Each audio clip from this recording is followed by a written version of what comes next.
ReconCast, episode 14.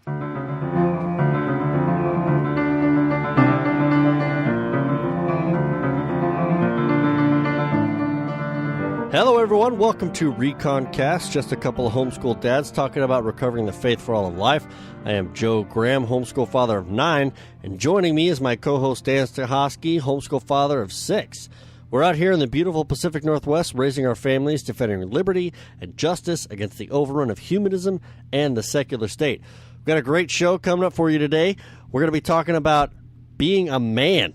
And without further ado, I'm going to bring in my lovely, awesome co-host, Mr. Dan Stachofsky. Hey, Dan, how you doing, buddy? Joe, I'm doing really good. I'm excited about this episode. This is a great episode for all us dads out there, dads who are just trying to figure out what is a real man. Yeah, right? Absolutely. And how do we tell that to our children? How do we pass that on? It's pretty important. Oh, it's pretty critical. It's going to be a good show. Glad to have you here. We're going to be talking about all this stuff. Want to encourage you guys all, though, first of all, to get a chance, please share our podcast with your friends. Share it on Facebook or leave a comment for us on iTunes. That really helps us out. We renamed the podcast very recently, so we'll pop up on the homeschool feeds. So hopefully you guys will see us there. So it's ReconCast, two Christian homeschool dads talking about the faith for all of life, essentially. So help us out there, and appreciate you guys continuing to comment. We love engaging with you. So for today, man, we got a lot of stuff that we got to talk about. But first of all, man, Dan, how have you been, brother? Joe, it's a great season. The spring is starting to show up. I noticed some flowers in the yard this last summer, or this last weekend. Yeah, the weekend. Focus here. This last weekend, the sun was out, and we did some spring cleaning. Now this is what real men do. No, seriously, did you do spring cleaning? I did. Yeah, dude. Okay. So Jessica, she asked me to give her a Saturday because she wanted spring cleaning done too. So I totally donated my Saturday, and I cleaned. Nice. That's so ironic. That's awesome that you did that too. So we did the garage and we did the backyard. What part of spring cleaning did you do? Well, we had to do the basement because we had a lot of stuff going on down there, a lot of bad furniture that needed to get kind of rearranged. So yeah, she's like, just please give me a Saturday. I was like, okay. It doesn't feel like spring though because it's still snowing. Like it snows out here still. That was pretty bizarre. Very rare to get snow in March, but yes, we got snow. However, then the weekend was in the 50s or 60s, I think. So maybe not that hot, but it was hot enough to where we thought, wow, should we go get some starts? And so we put them in our greenhouse. We go down to the local hardware store, and they usually have good starts. They didn't have any vegetable starts yet. Really? So that was our first clue that we're a little premature. It's a little early. yeah. It's a little early. But they did have chicks, little baby chickens. So we know it's coming. And yes, all my daughters loved that. So, Daddy, can we go see the chickens, please? I was like, oh yes, you may. Yeah, well, cool for us too. We had kittens that were born like a couple months ago, so they're just now starting to reach the maturity. They were too young when Valentine's Day came, unfortunately. But yeah, so we're gonna have kittens ready here very soon. But man, I'll tell you, it was so wild this last week. We had snow, hail, rain, and sunshine all in the same day. It was just the most bizarre thing. I wasn't used to it. I'm not used to it out here. I love the Pacific Northwest winters. It's just so predictable. Yeah. That's sarcasm, I see, right? It was a little dry, but yeah. Which isn't that common out here, actually. So it's been wild. It's been tough. What have you guys been up to, though, other than your cleaning? Other than our cleaning, Joe, we've been investing in our children, and we have our oldest daughter. We do neurodevelopment therapy with her, and we have a seminar coming up on April 1st here in the local area in Issaquah. Are you guys ready for that one? we're getting ready. We're hoping that we get a good turnout. It's super important and valuable, drug-free therapy for a lot of challenges that we see our own children dealing with from either it's learning disabilities, emotion, and just like ADHD, autism, Down syndrome, whatever the scenario, the concerns might be around development.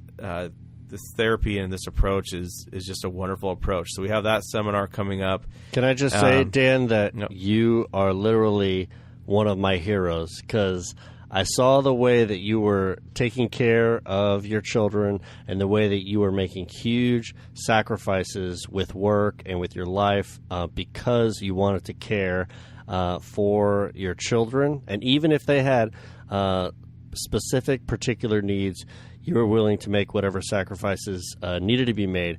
So I respect you very, very much for that. So you're my hero in that regard. So man, good job. Joe.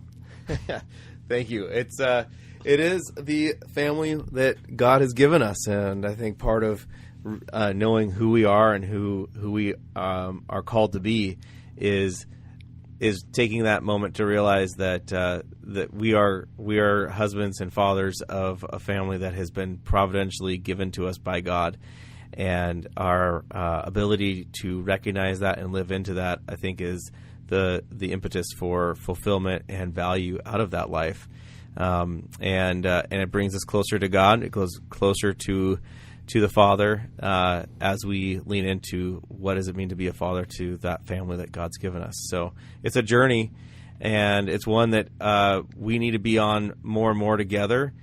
I mean, that's a lot of the talk I think we're going to get into in this episode. Is well, are we doing this all alone, or are we going to be doing this together? Because I think too many of us, we just do these things on our own, Joe. We kind of get that feeling like we're like, we're on my guy. I can do this. I can take care of these problems, right? That's right. Well, before we get into that, Joe, what have you been up to? Well, as you know, if you've been to our YouTube channel, if you've seen, we still are without the van, unfortunately. How many weeks is that going on now? Oh, man. Let's see. So it was Tuesday, so it's been like about a month. I'm at 4 or 5 weeks now. I totally forgot. I don't even know where now.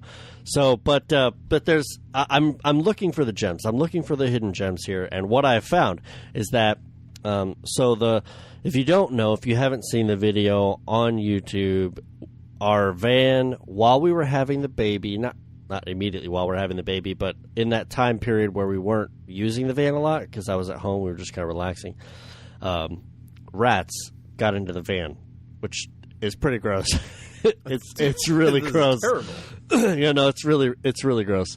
And but thankfully I caught him, and praise God, the insurance was able to take care of it. So I think I had said in the videos like, oh, this will probably take a week.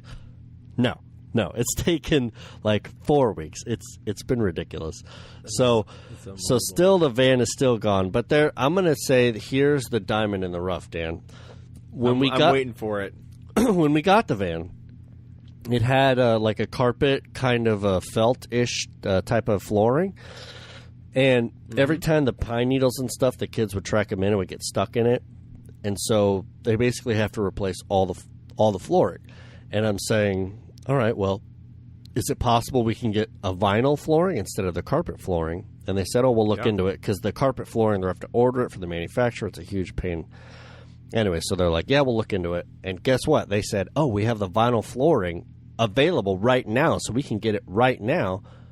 And it's the same price as the carpet flooring. Yes. I was like, ka-ching, sweet. So let's get that new flooring, because I can't stand having a floor in the van that's really, really hard to clean. So I love the van. The van is great, but cleanup is something that I'm thinking about. So it's kind of a diamond in the rough. Do you see any correlation or causation between the challenges of cleanup and the rat infestation? What do you mean? Well, maybe the challenge of cleaning up led to a rat finding a special home and provisions that they won't have anymore, because now you'll just hose it down on the vinyl flooring, and versus all that good provisions being stuck in the carpet. I mean, I know when my kids are in the van, I mean, and if we give them food, it's half of it's on the floor. And really? I'm just thinking that rat probably enjoyed some of that. Yeah, I hadn't really thought about that. That might be an additional benefit. So I'm glad that you brought that up, though, Dan. Thanks so much for thinking about that. Yeah, anytime.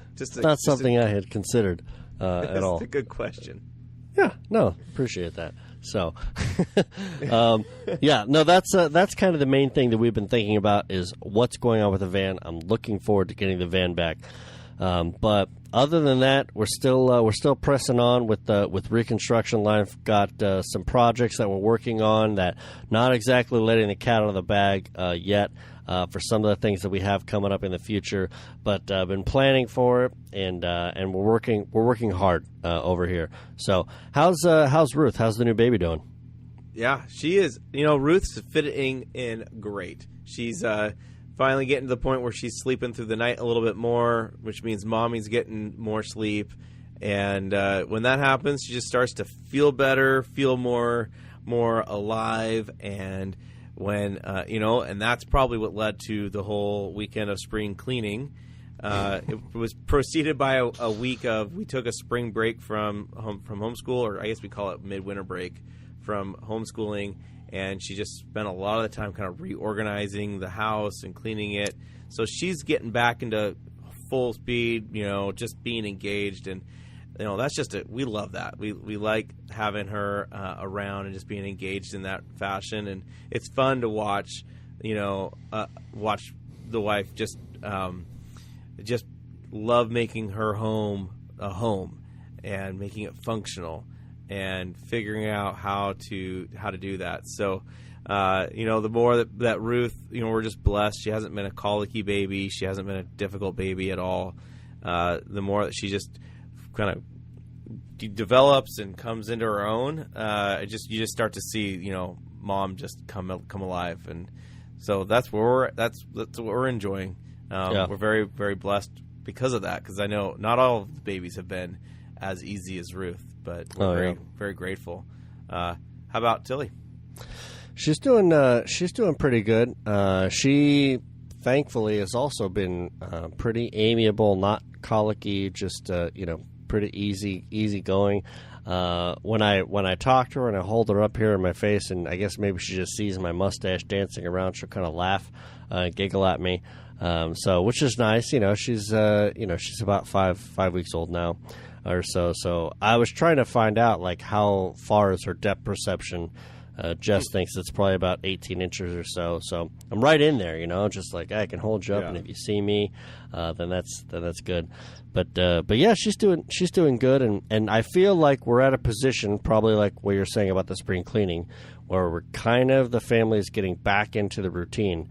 One of the joys and beauties about homeschooling is that we can take a vacation if we need to. Like, life occurs, ministry opportunities arise, and no problem, not gonna miss a beat here. We can take care of things that need to get done. So whether it's internal to our family or external to our family, we don't have a problem just kind of meeting needs as they come up. So it's one of the things that I love. I really, really do love about homeschooling. It just makes it so organic. You know what I mean? Mm-hmm. Yeah, absolutely. So Joe, as a dad homeschooling, or dad of a homeschooling family, and you see your wife starting to come back into a routine and life, does that change at all, like how you engage with the family? Like when your wife is right about towards the end of her pregnancy, and then right after the birth, I mean, dad is fully engaged. Like, how do you guys balance that? What kind of balancing or role playing do you as dad deal with? Well, we've been talking about it recently, that they talk about pregnancy being in trimesters, but really right after the baby is born, you've got to consider it like the fourth trimester. It's one more season that we're having to work together through. So, yeah, I get some time to spend with her to really kind of help her in the immediacy of having a child. But once I have to get back to work, I'm trying to do my best to just, to set the expectations low, to just say, hey, I just want you guys to just be alive when I get home.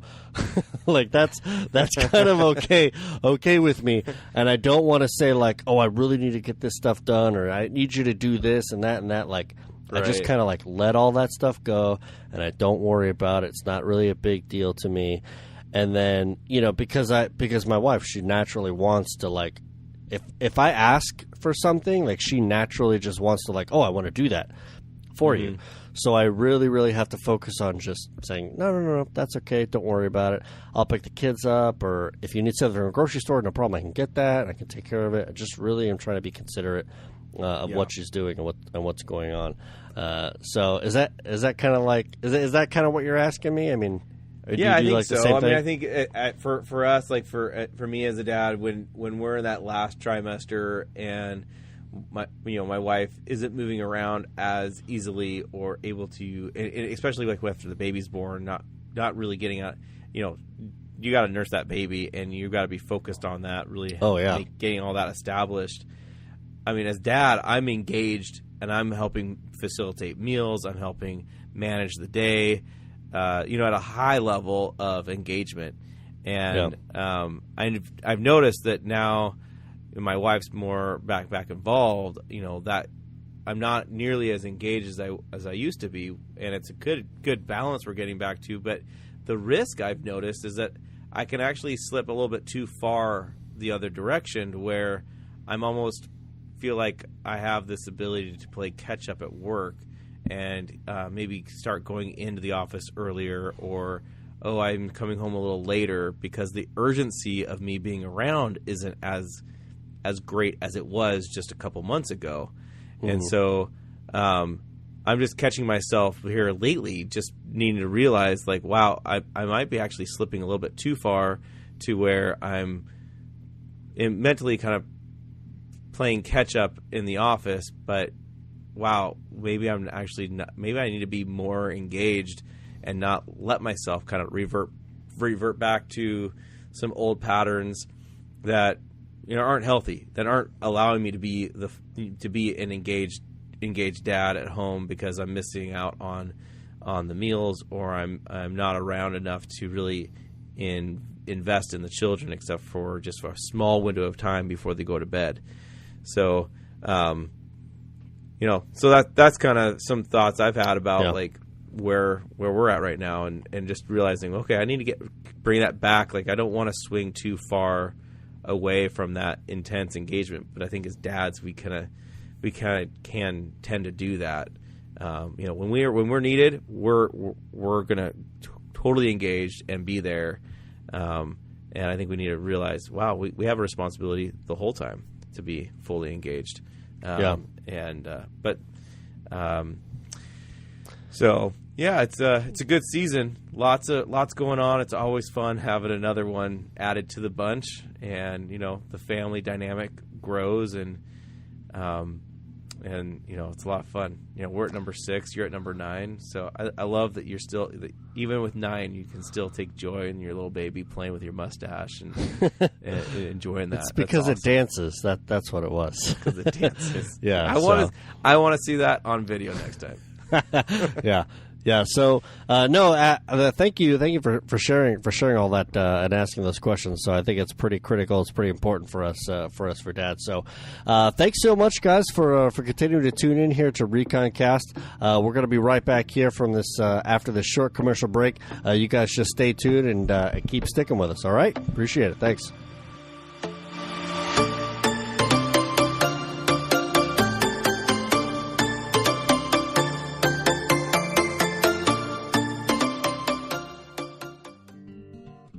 My name is Andrea Schwartz, and I have been active in Christian education for over 35 years, having homeschooled my 3 children all the way through high school. Now that they are all graduated and grown, I spend my time mentoring women, helping them become the best teachers for their children. I hold online office hour meetings every Tuesday at 6 p.m. Pacific Time using the Zoom platform. These get-togethers provide homeschooling moms the opportunity to ask questions and get advice in areas they may struggle with as they educate their children. And for those contemplating homeschooling, they can discover how to get started and stay the course. Each week, I will cover a specific area, but the bulk of the time will be spent addressing issues most pressing to you. These meetings are free, but you must register to participate. Search on Facebook for the event entitled Weekly Office Hours with Andrea Schwartz, and then click on Get Tickets.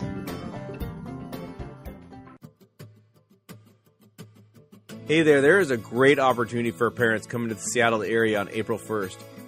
If your child suffers from brain injury, brain damage, learning delays, cerebral palsy, autism, epilepsy, attention deficit disorder, developmental delays, or Down syndrome, then please plan on joining me and several other families on April 1st for a seminar with neurodevelopmentalist Cyndi Ringoen. Cyndi, who is part of the International Christian Association of Neurodevelopmentalists and www.icando.org, brings decades of experience to the discussion to help give you and me, the parents, answers and real steps to help heal our children from these challenges.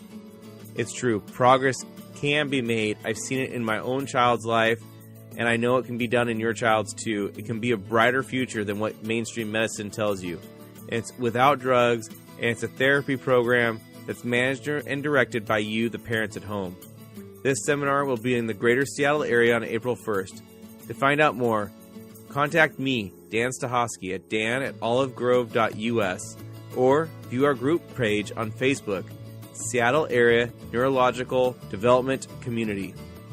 We hope to see you on April 1st, and we seek to help our children grow into all God created them to be.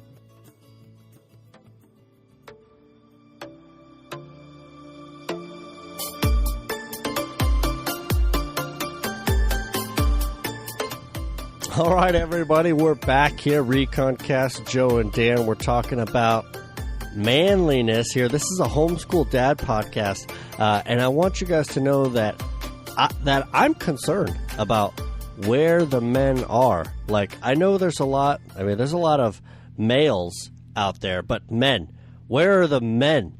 That's what I want to know. And so that's something that we're going to be talking about here on this episode. So before we get into talking about it a little bit deeper, we'll get into some of our other usual bits here. First one up is I have worst week excuses. So worst week excuses, Dan, you're going to love this one.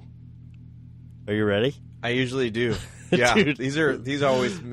This is rich, man. These are always entertaining. All right, this was rich. Okay, so this happened at the dinner table very recently. So one of my children, I had told them that I really, really wanted them to, kind of invest some of their time and effort and energy into reading good material, so we have a saying in our family that's, we read a lot of books, but some of the books that we read are just like easily digestible, don't require any thought process. We call it twaddle. Okay? Twaddle is basically like watching TV.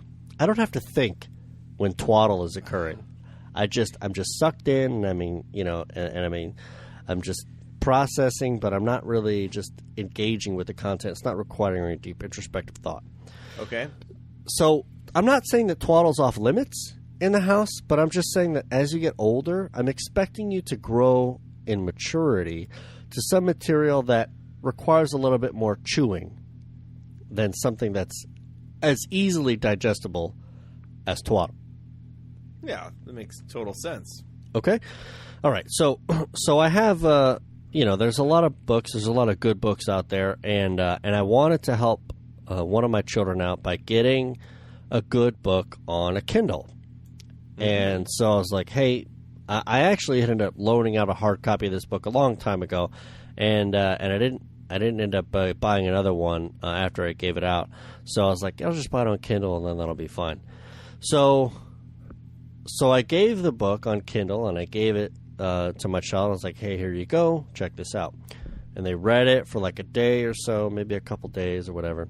And I just kind of let it go. I don't make a big deal about it. And then later I ask him, like, hey, like, how's that book? How's it going? And then I get the answer, like, well, I haven't really read it all that much recently. I was like, oh, really? Well, why is that? Why is that? Well, because it's on the Kindle, and the Kindle is just kind of like, it's just kind of hard to read, and I have to charge it and whatever. Now, Dan, the Kindle it's my property, but it's kind of like community family property. People use it. And I remembered I was being smart here. And I said, really? I said, I could have swore that your sister had bought you a book to read on the Kindle, and I don't remember you telling me that was difficult for you to find the time to read it. So what happened? What happened there? And it was kind of like a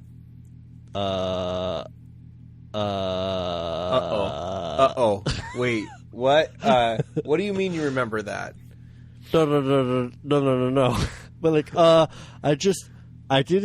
can't really think too much when I'm reading the Kindle. I'm like, okay. Yeah. I can't think very much.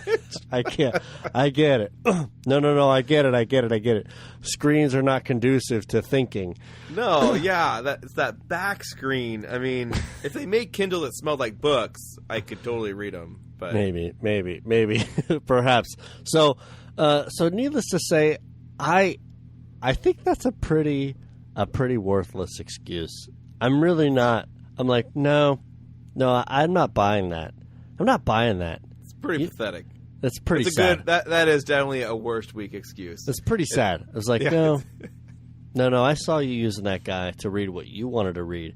What you're talking about is being lazy. You're being intellectually lazy. That's what's going on here. And now it gets real. And boom. Did you just hear the mic just drop? Yes, it did. Dad just called you out. Yeah, so that happens. Because that's what dads do. Yep. Yeah. It's a good worst week excuse. I try to think of a worst week excuse, Joe, and I don't mean to come up with one right now, but basically this week our kids more or less, well, they more ignored us than gave us excuses. So is that an excuse in itself? It sounds like one. It's just the facts.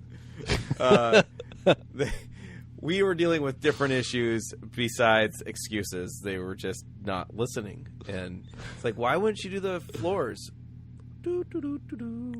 I just gonna dance because I really. Oh, that was one. Well, I really like ballet, and I just have to do ballet right now. No, you need to clean the floors. But I can't do ballet when I do the floors. So that's a pretty good one. You can't do ballet when you're cleaning the floors. Yeah. That may be true, but I bet you a great ballerina would be able to do both. Yeah, well, she's tried. This and she is a great ballerina. And she has a great future, and it's really fun to watch her do ballet. She has tried to do the floors with the broom and ballet at the same time, but that broom handle gets a little high off the floor. It kind of catches the curtains, maybe the lights, and it gets scary pretty quick. Maybe knocks a couple kids in the face. I mean, it's just ugly. So it goes downhill pretty quick. So pretty quickly, no more ballerinas and sweeping. Yeah, no ballerinas during chore time. But after chore time, I mean, have at it. It's great. So, but while we're doing that, and our next bit, it's all about kid theology. So kids who ask questions then don't realize maybe the gravity behind the question. Really. There's some thick theology behind this. So we are actually enjoying. We do a lot of audiobooks, and as part of our homeschool and part of our just entertaining our children, because we really try to limit the TV, and so. We do a lot of audiobooks, and we are right now going through C.S. Lewis and his classics on Narnia. And my daughter asked just the other day, she said, now, Dad and Mom, if you died in Narnia, like where do you go? Is there a Narnia heaven? Do you go to our own heaven? Or would you wake back up in our world, like in the closet, with no time passing? And that's actually a really good question. This it definitely stumped me. That's a good question. I don't even have an answer for this one. No, I thought, wow, you're engaging. I mean, that was encouraging, because half the time when they listen to these audiobooks, they're doing other stuff, and you do wonder, are they listening? Is there getting anything inside there? And then they pop out with these types of questions, and you're thinking, oh yeah, they definitely heard. They're definitely paying attention. But they're also, it's kind of cool. They're thinking about life and death, and they know that when we die, we go and we're with Christ. And so they know Aslan is the Christ figure, and so they're saying, well, Narnia. They kind of would actually like to go to Narnia.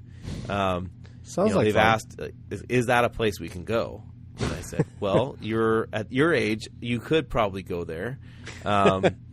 But so they are asking good questions about life and death, and what does it mean to live, to imagine things, and is there good, healthy imagination? And I think biblically there is good, healthy imagination, but versus fascination or fantasy. Fantasy's not good, but imagination and imagining the wonders, the great wonders of the Ancient of Days, just letting your mind go there, which I think C.S. Lewis was a master of. And I'm enjoying watching our kids explore Narnia. It's kind of fun. So I'm just going to point this out, but I've noticed that a lot of your kid theology has to do with life and death. Well, that's kind of a good point. You know why? Because we lived on a little hobby farm, and we saw a lot of cats die. We also actually killed a lot of chickens. And chickens. We did kill a lot of chickens. There's a YouTube video out there somewhere that is not easy, not filtered. There's no blurring. It's just raw death. I had 25,000 views before it got censored. I'm just gonna say. Well, I'm telling you, I would have flagged it. It was gruesome. Okay, it's pretty intense. That was our very first chicken butchering experience. It was cold, it was wet, and it was bloody. It was really bloody. Oh man. It got better since then. Yeah, no, I believe you. I'm just. It sticks with you. It sticks with you. So, cool. So, hey, my kid theology. We've been reading through Romans in our family, and we're actually now up to Romans 9. Romans 9. So a lot of really good stuff there. Romans 9, and I was trying to, there's a lot of gravitas associated with Romans 9, and so. Yeah. So I'm like, okay, well, we'll just tread here and see what happens, see what the Lord brings about. So we ended up talking about Abram and Sarah, and about how they had helped Isaac and Rebekah get married. And so what the Bible says here is that about this time next year I will return, and Sarah shall have a son. And not only so, but also when Rebekah had conceived children by one man, our forefather Isaac, though they were not yet born and had done nothing either good or bad, in order that God's purpose of election might continue, not because of works but because of his call, she was told, the older will serve the younger. Now, this was a very, very interesting concept that we had kind of talked about, and so I was like, you know what? Let's just go back in time. Let's go back to Genesis 25, and we'll talk about a little bit about what's going on here with the birth of these two sons of Esau and Jacob. And so we went back all the way to Genesis 25. And so what I kind of laid out the context here, because my kids were like, what do you mean? What are you talking about? And I said, well, there's this scripture that they said, if they quoted in the Bible, it says, 2 nations are in your womb, and 2 peoples from within you shall be divided. And I kind of was saying, all right, well, listen, there's a promise that was made to Abraham, twice, multiple times here, that he was going to receive an inheritance of a great promise, great blessing of this seed who would be a light to all the people and to all the nations, and through you all the nations of the earth shall be blessed. There's this great promise that's coming to Abraham. And then finally Abram, he's going to have these 2 children. And then the Lord says to his wife, says that there are 2 nations in your womb. Now, the only way that there could be 2 nations in your womb is if these 2 children, which they have to be sons, because sons represent the secession here, it has to mean that these 2 sons have to be against each other. They can't be united. Because if they were united, then it would be 1 nation was in your womb. So they have to be against each other. And because of the nature of the promise that was given to Abraham, it has to mean that one of the children is a child of the promise, and the other one is not. Otherwise, they would be in the same nation. And it says that they'll be divided. So this is really weighty stuff. This is really deep stuff. It's like God is telling them ahead of time that one of them is going to be with me, for me, an inheritor of this promise, and one of them is not going to be. So it was just like I don't know if the kids were kind of recognizing this, but the Genesis or Romans 9 kind of continues to go on with this idea and this train of thought. But just going back from the very, very beginning, it's basically saying that there's the seed of the promise and not the seed of the promise, right? Yeah. And that if you're not the seed of the promise, you're against the seed of the promise, and you're divided against it. From the very beginning. From the beginning. From the very, very beginning. So there's only 2 realms of humanity here. 2 nations, ultimately. Anyway, so it was like super, super deep. I don't even know. It was a 10-year-old. The 10-year-old that asked me the question. I don't know if she got it or not, but I'm just planting seeds. I'm just sowing. I'm so. It's all about input, just inputting. It'll come out at some point, but we're just inputting. Yeah. So just letting it go there. That's pretty deep, Joe. I'm actually, that's super encouraging to hear you have that type of depth in your family worship. I mean, I know it's not like that every night. Yeah. So we're not like setting a standard here or expectation or anything like that. But I mean, my family worships are a little more kid friendly. But I don't have the older children yet to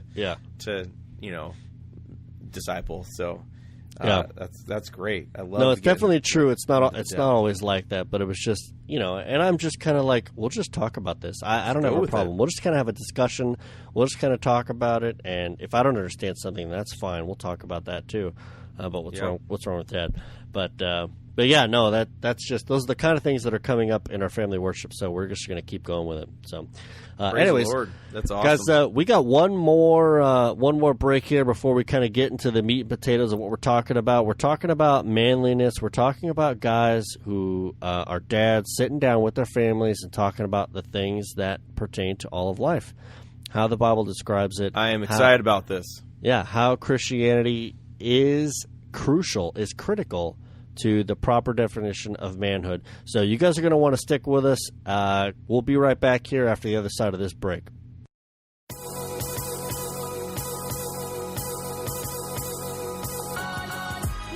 Thanks so much, everybody, for listening to ReconCast.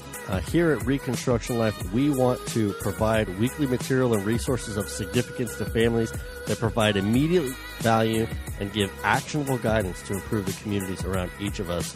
So we appreciate if you guys would go and check out our content. We're on YouTube, we're on Facebook, and we also have an ebook available for everybody that subscribes. So please go visit our YouTube channel, go like, comment, and subscribe to us, and then also go on our Facebook page and you can like our channel. We appreciate that as well.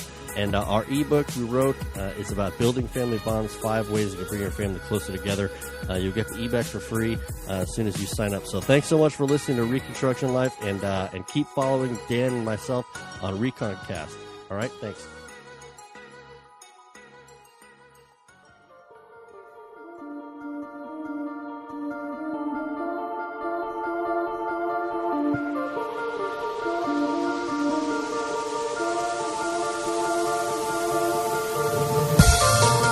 All right, everybody, welcome back.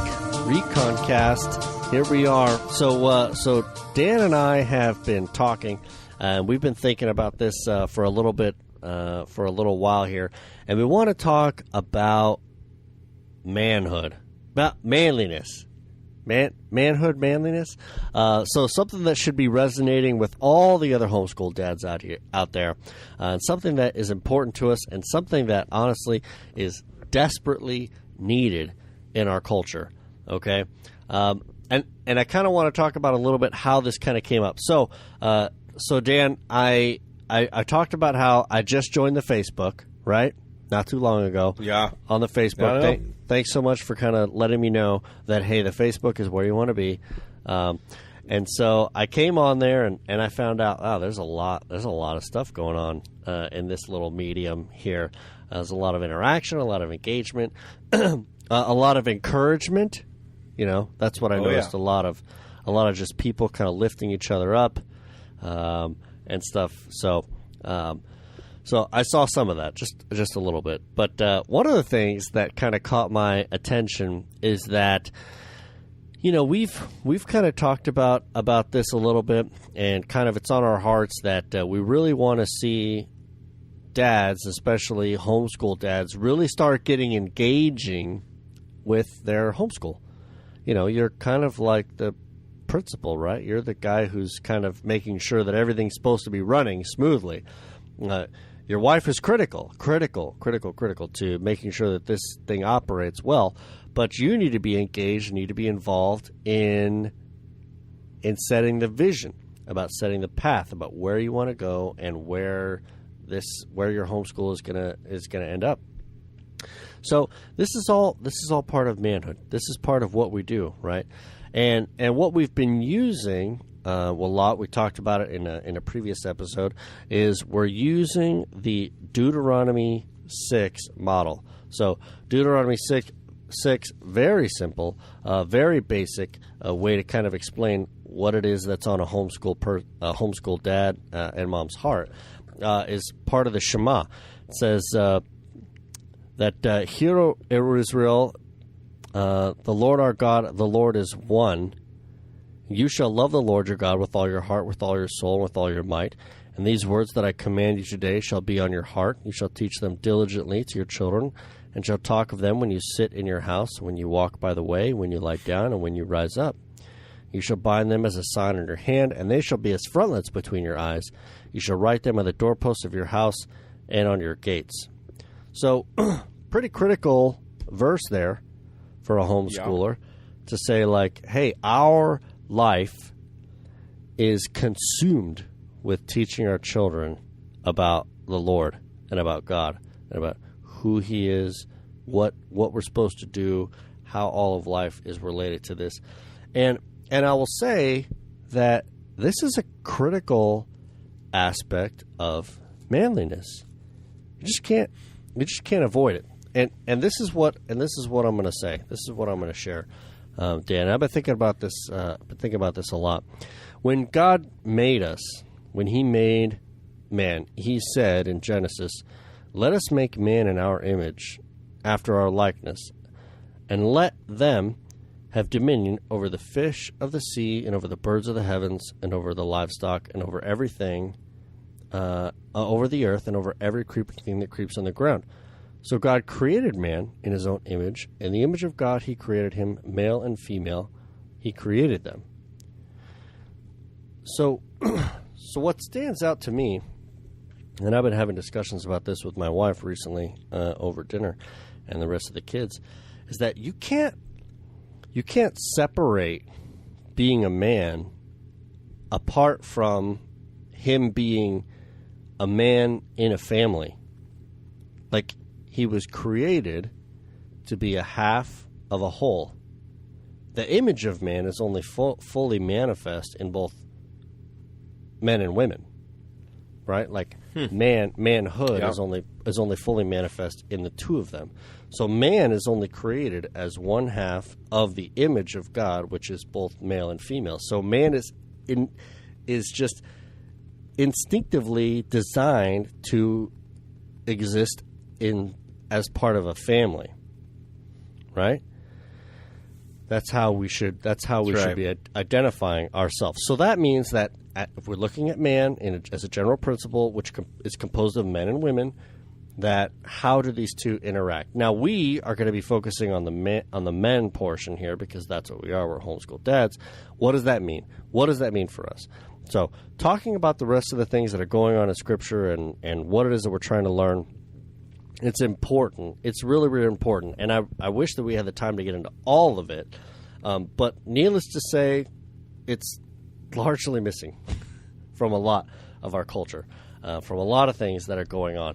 And this became I became acutely aware of this when I got introduced to this group, Dan, this group on Facebook. Okay? Now, this group on Facebook is called the Order of Man.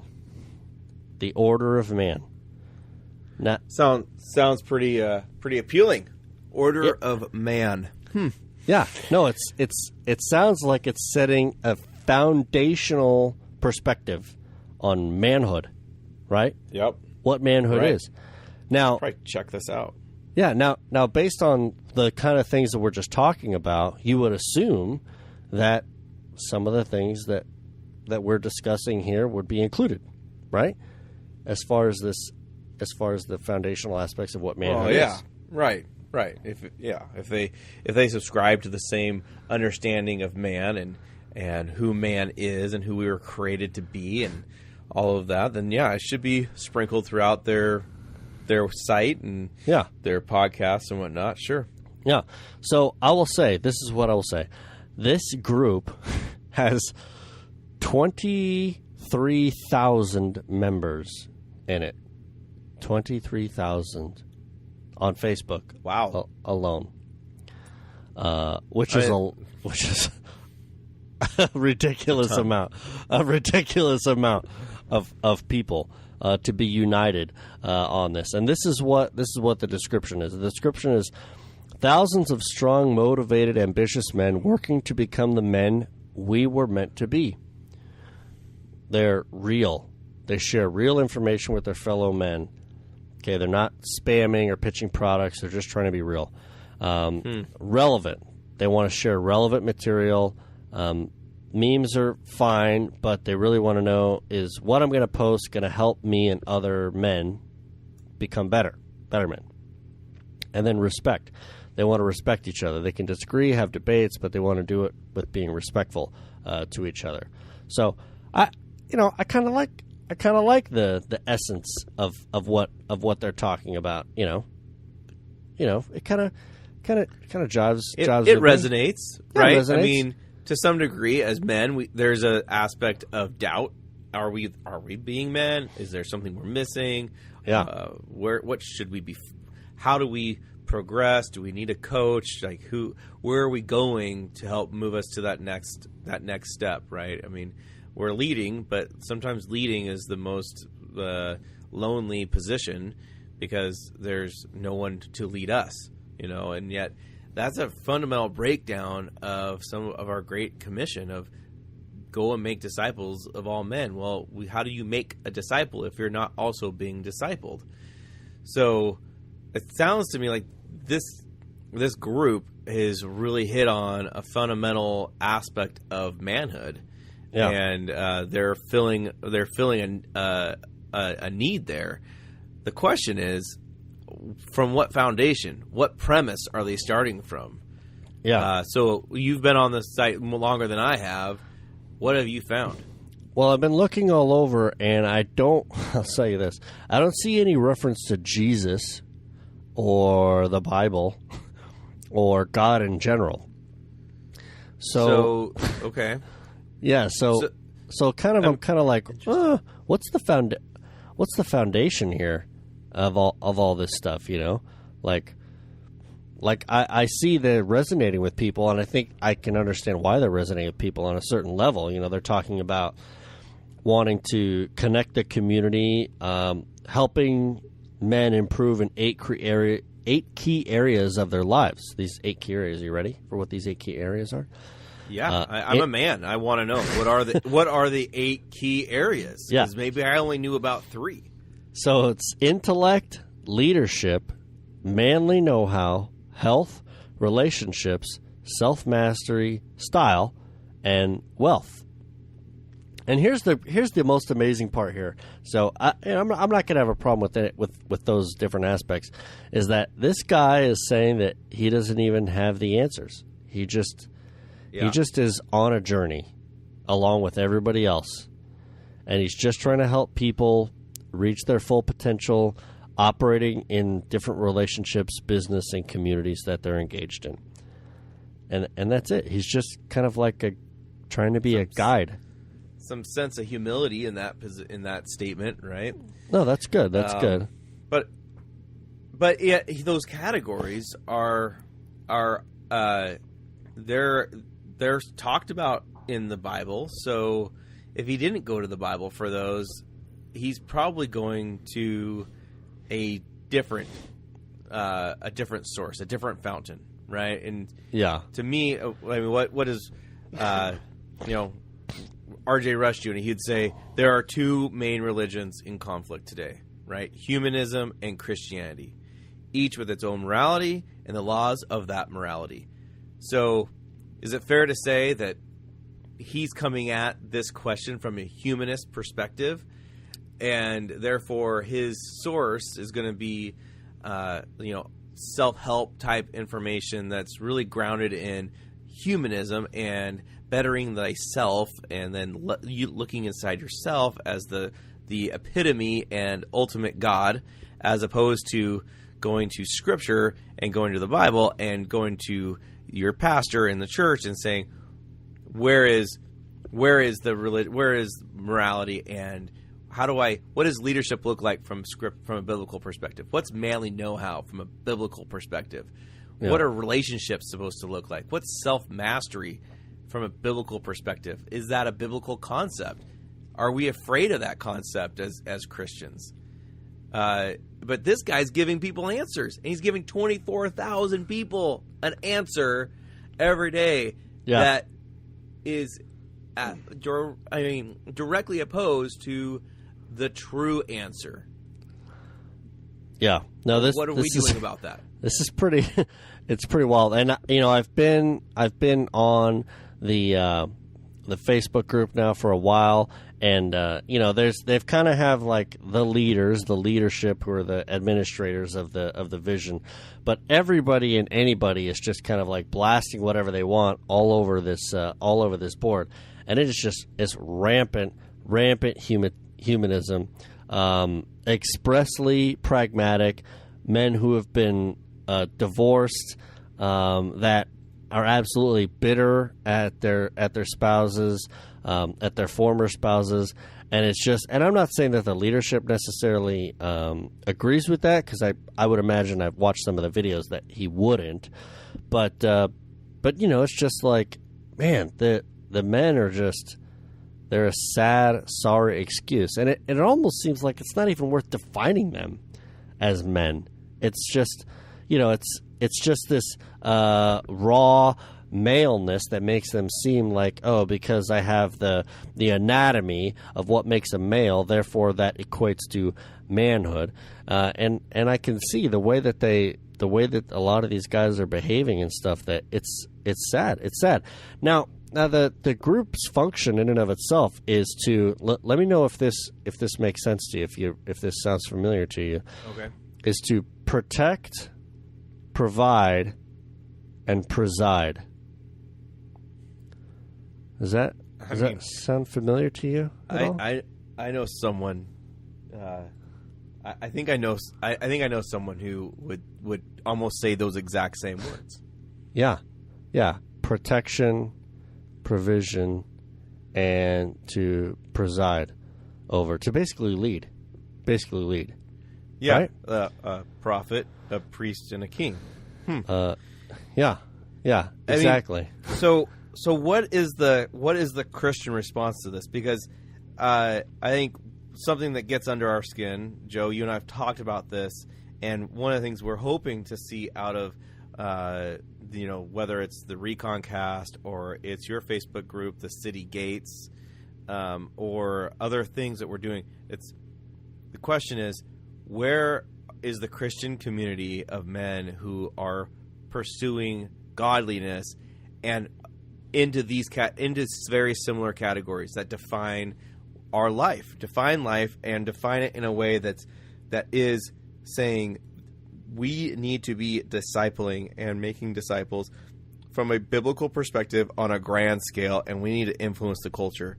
This guy is influencing the culture in his domain, right? What he's been given an audience of 24,000 people. He's influencing them. What is the Christian response? Where is the Christian Facebook group that is speaking to 24,000 men? Does it exist? Maybe it does. We don't know about it. But what is our response? Yeah. No, I think that's a great question, and I think that we're going to have to get back to that after this next break. So you guys stay tuned. Don't leave here, ReconCast. We're going to come back. We're going to continue talking here about manhood, and we're going to offer what we think are some great answers to this pressing need of our time. So stay tuned.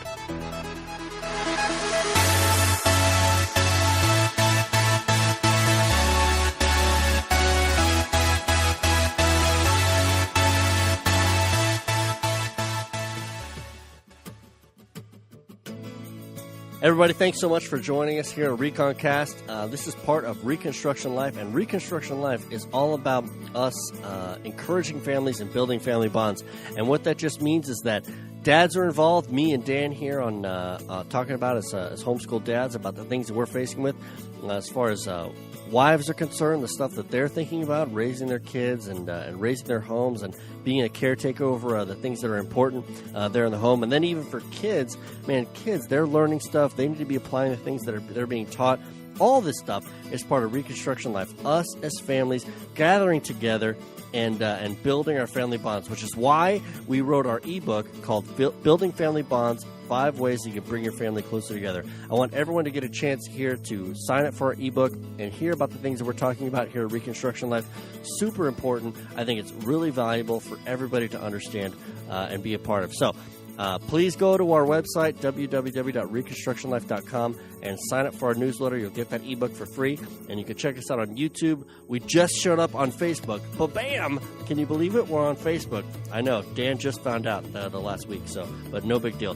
Anyways, but we're out there, and we're trying to serve you guys. We want you guys to hear about this message, and we really, really, really just want to encourage everybody, okay?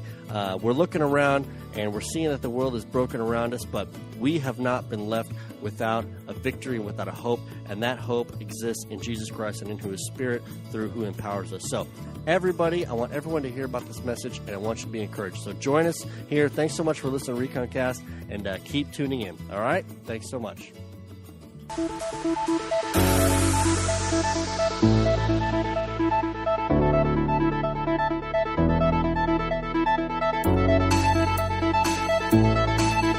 All right, everybody, welcome back here to ReconCast. Here we go. We're going to get into this. So this is super important, and let me just tell you that we need this. Men, you and I and Dan, all of us, we need to hear this. We need to start doing this kind of stuff. So this order of man, honestly, I'm kind of experiencing a little bit of envy and jealousy here, because he's tapping into something that I think all of us can appreciate and can resonate with us. So this the guy who started Order of Man, he has a story that is compelling because he basically come to the realization that he realized he had no idea what it was that he was doing, and the efforts and energies that he was making in his life were completely and totally destroying where he was going. It was destroying his marriage. It was destroying the relationships around him. Now, I don't know what everybody else's story is like out there, but this is my story. This is the same thing that happened to me. So I can very, very much relate to this. And what proceeds out of this guy's story is how he ends up kind of looking at a lot of self-help and kind of realizing that he needs to make a change in his life. And he kind of starts walking into this path of encouraging men to manliness and making changes in their life. Now he basically turns to humanism to answer this problem of what he's going to do and where he's going to go. But this is the thing that gets me, is that humanism has spent its entire existence copying the Christian template. Its entire manifestation is just trying to do what we have been commanded to do from the very beginning. And I want to read something to you, something even, Dan, that this is me and my family, we talked about this Sunday when we were driving to church, is from 1 Corinthians 9, verse 24, and I'm sure you guys are familiar with it. It says, "Do you not know that in a race all the runners compete, but only one receives the prize?" Only one receives the prize. So, runners, run that you may obtain it. Now, I think that's something that we should think about. I think that I know that I'm guilty of this.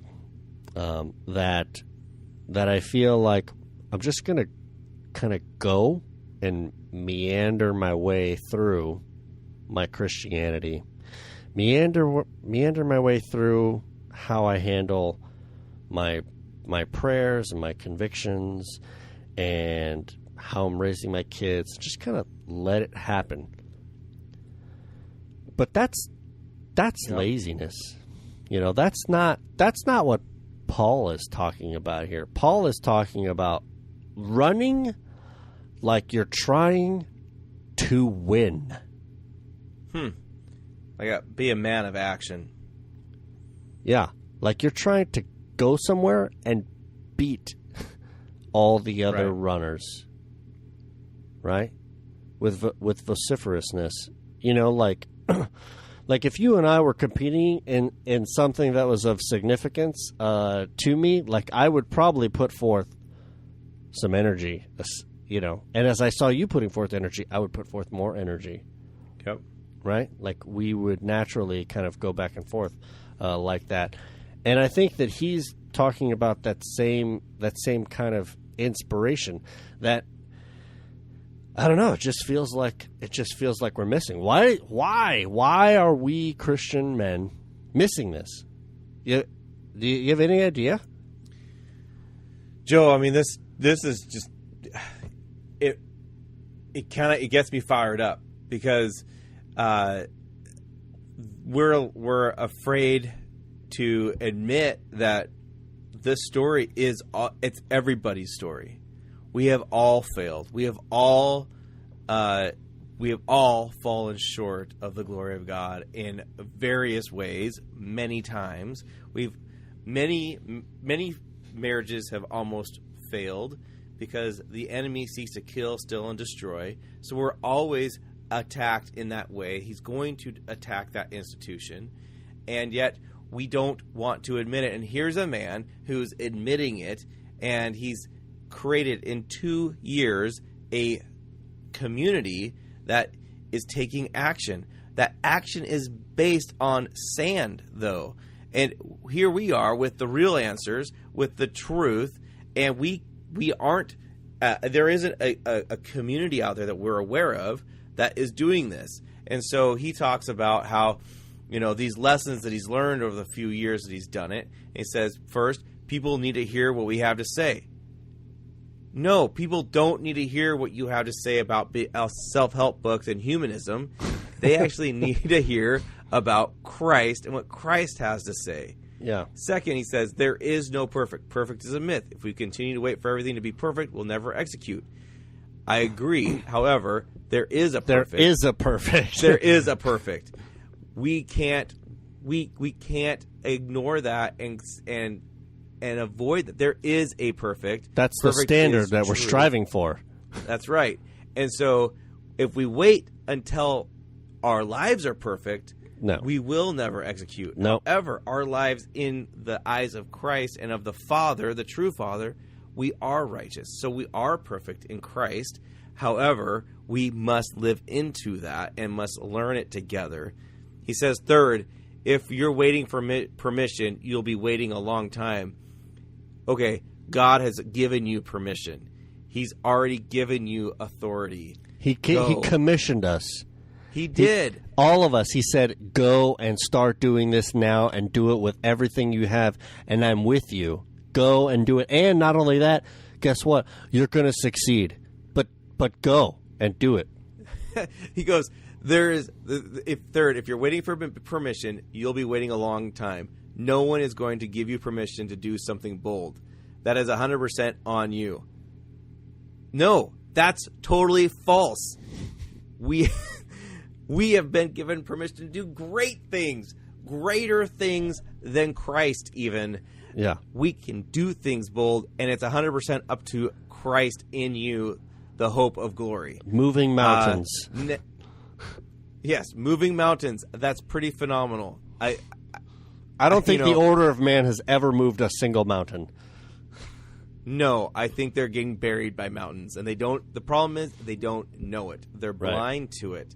Yeah. Next, it says, not everyone is going to believe in you. Yes, they're actually going to persecute you.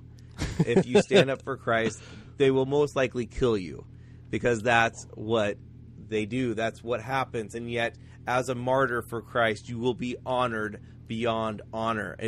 It's okay. That's God's promise to you. Brother, So, I believe that through Christ you can accomplish anything. And it may not be you, but I know that Christ in you can do anything beyond our wildest imaginations. I have faith. Not in Absolutely. you, but in your Lord. Absolutely. And so how do we take that, Joe, from the theology and from the Sunday morning church service and actually live into it every day when we're at work, when we are with our families, when we're with our friends, when we're camping, when we're training up those around us and living life? And I think this guy has said men want to know how to live life. And I think the Christian community has said, oh, well, I'm happy to set up a ministry that will teach men how to live life, but I'm going to need you to donate to it. And yet, I mean, there's this like weird thing about the Christian mindset where, well, we can't make money off of this. We can't have a business off of training people. It's going to have to be a ministry. We're going to have to send out donation requests. We need people to give money to us. And yet, I think fundamentally, Christ is about business. I mean, he wants to create an economy of faith, and he's about an increase. Right. And so, and family is like, the economy starts with the family, but it goes, and we can do these things as institutions that actually are for profit, but because they're providing a necessary service to the culture, and we're taking action in the culture. So instead of, this guy has a monthly special club where you can join it. You join this club for a lot of money every month, and I mean, at the time that we're saying this, it's $67 a month to join a live podcast twice a month, and you get to learn how to be a man based on man's own ideas. Yeah, you get to learn from the humanist how to be a better humanist. Yeah, it's pretty sad. So, men, this is a call to arms. I mean, this guy is out there, and many others are out there preaching a false religion. Yeah, and people are gravitating to it because they're missing it. They need. There's a void out there and they think this is the image of man. They think this is what it means to be a man. Yeah, no, they're setting up. They're setting up a Babylon. That's the unfortunate thing. Right. So it's time for us to speak into that and give them an example, but to do it in a way where it resonates with them and they're attracted to it because it's really who they were created to be. They were created to be a man in Christ, and so let's set that example out there. Yeah, so I'm going to encourage all you guys here. So to just kind of help us out here. I think that what we're talking about is that we need to start doing more stuff as men, as husbands. That's right. As fathers. Okay, so men. I mean, so for Dan and I, we're engaging in conversation. We're talking about the serious things of life. When was the last time you actually talked to another man about a serious thing of life? You know, for me, I know it doesn't really happen on Sunday mornings after service. We don't get into a whole lot of weighty things, things where I need some help, things where I need some accountability. That needs to happen more on a personal one-to-one level. So I would encourage you guys to find that. Try to see if you can find another man that you can share with, you can talk about the important aspects of life, right? I would also say that you men, you need to. This is a whole other podcast, but we're talking about loving your wives. We need to get real serious here, okay? Your wife is not a man, and that means that she needs to be treated differently than you would treat other men, okay? I think this is something that kind of gets lost on a lot of us. She's someone that requires some tenderness, some compassion. The way that the Bible describes her, she's weaker. Okay, so you treat something that's weaker with more fragileness, with tenderness, with care. Okay, and your wife needs to be treated in that manner, in that regard. You know, like the Bible talks about all this stuff, and I just feel like, man, we could be doing a better job. We could be doing a better job about talking about this stuff. Love your families. God created man as a male and a female in a family, the two of us together. It's going to take both of you to complete the image that you were created to be. If you separate the identity of men from women, then you've created something that's a perversion. It's not real. It's not right. Okay, so homeschool dads need homeschool moms. Husbands need wives. And being a man is critical. Understanding it is critical to how he relates to a woman, how he relates to his woman. Okay, so this is important. This is something we need to think about. And so if you're listening to this and you're saying, okay, where do I begin? Maybe you're asking, well, I don't know anybody else to talk to. Then maybe you need a mentor. Reach out to Joe and myself. Contact us. Maybe we can put you in touch. We know people around the country. We might be able to help put someone in touch with you who lives near you. But we want to help you. We want to be there for you and help stand in the gap. And we want to move us all of us forward. We do it together. Yeah. That's We're the not body alone. of Christ. We're not alone. We're not alone. We are the body of Christ, but it takes a step out, right? It takes a step forward, acknowledging that, and putting our faith into action, or just taking that step forward. We know God is going to help us. We know He's our provider. He's our protector. And so I think, Joe, this is a call to action, but it's also an invitation. And maybe ReconCast can be a start of this, and maybe it can bring together other things that are already happening. But I want to see this community grow, and I want to see it grow significantly to where we're impacting the culture through life together. Yeah. Extreme Dads Unite. Extreme Dads. Let's unite. Yeah. That's great. Yeah, I mean, that kind of, just on a lighter note, Extreme Dads, there is a great YouTube out there called Extreme Dad. Joe, help me with the title again. It's your Extreme Dad channel. Yeah, at the Backyard Edition, Dude Perfect. The Dude Perfect one. Yeah. Yeah, that was a lot of fun. If you haven't seen that is what we're talking about. Yeah, man. So, No, we're like, yes, dads with their wives having children. Like, this is part of the essence of what it means to be a man. Like, if you can't succeed around the people that know you the best, your wife and your children, then you're not really meeting it. You're not really meeting the standard. We want to create good, solid Christian husbands and fathers. That's what we want. That's what being an extreme dad means. So, hey man, this has been a great podcast. Good talk.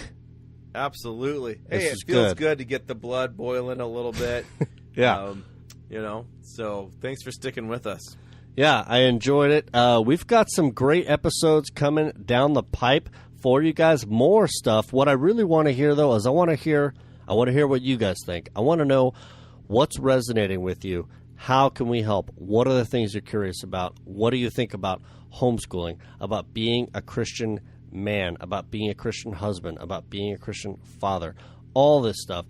These are things that we need to be talking about. We need to get engaged in. Be happy to discuss and respond to you. You can go to our website, ReconstructionLife.com. We're on Twitter at Recon_life, or we have a YouTube channel. We put videos out on there. But I'm really just trying to meet a need here with all of you, and that's part of what we're doing here on ReconCast. So, Dan, it's great talking to you. Thank you so much for contributing. And thank you, Joe. I love you, brother, and respect you immensely for how much you're loving your wife and your children.